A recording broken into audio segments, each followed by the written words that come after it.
Hello students, welcome back to Social Studies class. Remember to subscribe, like and share this video.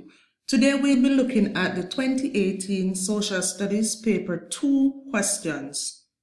Before we go into the questions, let us read the instructions carefully. This paper is consisted of two sections, Section A and B. In Section A, there are 4 questions. You must answer all 4 questions. Section B is consisted of 3 questions, right? You must only do 1 question from Section B. So in all, you're going to have 5 questions, 4 from Section A and 1 from Section B. Remember to start your answers in complete sentences. Before you start to answer the questions, I would encourage you to look for the verb in each question. Look for the verb in each question and look at the mark that is allocated for that question. For example, if a question says, define the term marriage, and it's 1 mark, the only thing you need to do is write your definition of what is a marriage. There's no need for you to explain anything. There's no need for you to write the examples of marriage and why marriage break up and all of that. No, just define the term marriage for 1 mark. You do not want to be wasting any time, right, when you could be doing another question. Okay, so let us go into the questions now. And our first question says, define the term extended family. So let us look for the verb. The verb in this question is define, and it is 2 marks allocated for this question. So, extended family is, or extended family is one that is consisted of several generations of people living together under the same roof. This may include parents, children, grandparents, cousins, etc. That's it, 2 marks. Question B says, state 1 condition that may cause an extended family to be formed. Let us look for the verb. The verb is state. State 1 condition that may cause an extended family to be formed. Now we're going to answer in complete sentence. 1 condition that may cause an extended family to be formed is economic background. That's it. However, for the purpose of this video, there's a little note that I just write to explain what do I mean by economic background.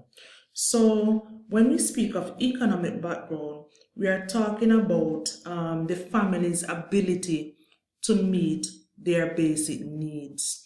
There are some families who don't have any shelter, they can't afford food, they can't afford clothing, they can't afford medical costs, etc. Right? So because of these economic circumstances, they are forced to live with other family members, thus forming an extended family. Another reason for extended family to be formed is migration. From time to time, you have family members migrating to go overseas to work, right, to help to meet the needs of their families. So, and most of these times, these persons have children, right? So they end up leaving the children with other family members to care for them, thus forming an extended family. So, 1 condition that may cause an extended family to be formed is economic background. If you want another condition, migration. All right, and that was just 1 mark, so we don't need anything long. Part 2 of the question states, give one advantage which living in an extended family might have over living in other types of families. The verb we're going to look for in this question is give one advantage, one. So what is an advantage of living in an extended family over living in a nuclear family or a single parent family? And one advantage is family members can assist in taking care of children. So in case parents have to go to work, there's a grandmother, there's a cousin, there's an aunt, an uncle that could assist in taking care of the children. Another advantage, there's a strong family bond. So because you have so many families living together in one location, you'll realize that there's frequent interaction, they share with each other, and another advantage is that members of the family, they support each other financially, emotionally, spiritually. So if it's a case where one family member cannot provide for their family, they have other family members living in the same location that could assist them. And that was just one mark.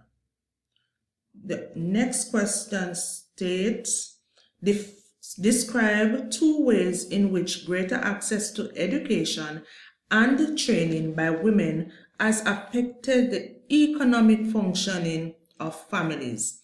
So let us look for the verb. What are we supposed to do? We are to describe. So we know we're going to write a little more. Describe. And the key term that I want you to focus on in this question is economic. Economic, and we could also add functioning to it. Economic functioning. And let us look what is the value of this question before we start answering. And this is 4 marks. So we can answer now. So way 1. 2 ways in which greater access to education and training by women has affected the economic functioning of families are: women are now able to meet their spouses in providing the basic needs of the family. And especially in a nuclear family where you have both parents and child/children living together. And traditionally it is the father who would be the sole breadwinner of the family. However, because of greater access to education and training, because we have more women going to universities, more women attaining higher education, they are now able to get good jobs, right? And in getting a job and in getting an higher education, they are now able to meet their spouse halfway in providing for the family.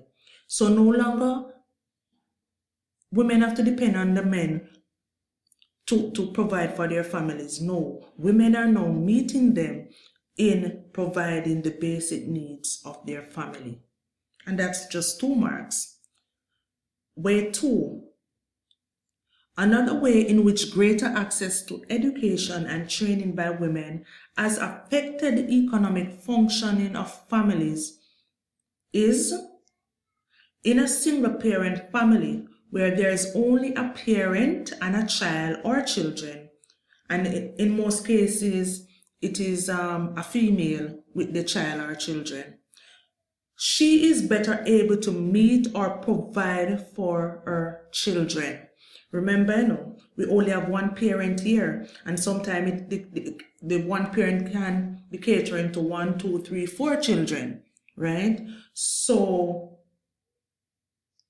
attaining higher education, getting better jobs, allow this female in a single parent family to better able meet the needs of her children.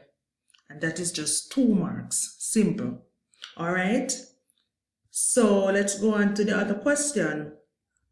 In some Caribbean countries, there appears to be an increase in the number of cases of abuse of the elderly. And this question has two parts. Let us look at the first part of the question. Suggest 3 strategies a government may use to address this social issue. That is 6 marks. So the verb in this part of the question is suggest. So you know you're going to write a little more because it's 6 marks. The other part of the question states, explain why each of the strategies you have suggested is likely to be successful. And this is also another 6 marks. So the verb in part 2 of the question is explain. All right, so let us start. So 3 strategies a government may use to address this social issue. And the social issue that they are talking about is the abuse of the elderly. So 3 strategies are legislating and enforcing laws, educating people about caring for the elderly, and number 3, government can also provide assistance to families caring for elderly people. So those are the 3 strategies that government may use to address. There's also another one. The government can build homes for the elderly, right? And 1, 2,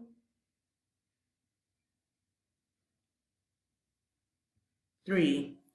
So even though the question asks for 3 strategies, I'm just going to give you 4. All right. So the first strategy, so we're going to look at the first strategy. We're going to explain why we think this strategy will be successful. Legislating and enforcing laws, right? Abuse is a serious social issue in most countries, right? So we have to take it very serious, especially when it comes on to children and the elderly, right? And in this case, we're looking at the elderly. Most times, these persons are unable to help themselves, right? So if they are being abused, the government needs to put laws in place, right, to assist them because they are now a victim. And not only put laws in place to assist the elderly who is being abused, but also they have to ensure that they enforce these laws. So once they can identify who is the abuser, they have to ensure now that they enforce the law. So don't only have the legislation that says if an elderly person is abused, so and so should happen.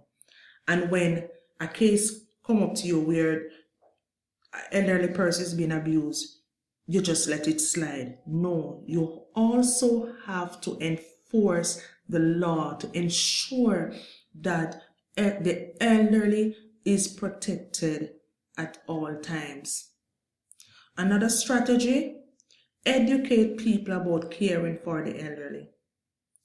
You know, it can be, some people may say it can be very difficult in caring for an elderly person, right?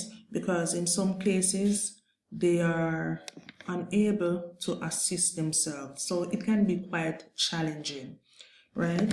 So what the government can do is to assist the caregivers, whether it be family member, friend, or somebody they employ to take care of the elderly person. The government can assist them by educating them, whether through